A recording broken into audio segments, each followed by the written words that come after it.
ছোট্ট একটি গ্রাম ছিল নদীর ধারে। সেই গ্রামে বাস করত গোপাল নামে এক গরিব কৃষক। তার স্ত্রী, 2 ছেলে মেয়ে আর কয়েকটা মুরগি ছিল।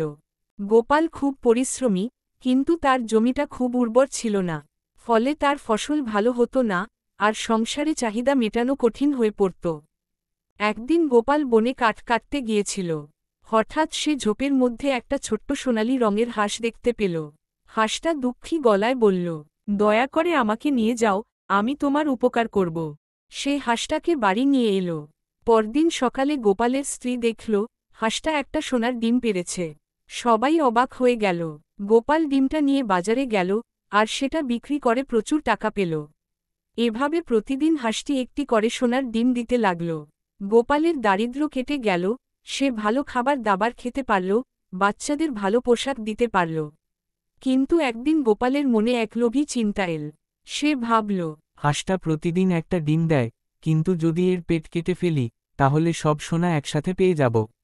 সে হাঁসটাকে ধরল, আর ছুরি দিয়ে কেটে ফেলল।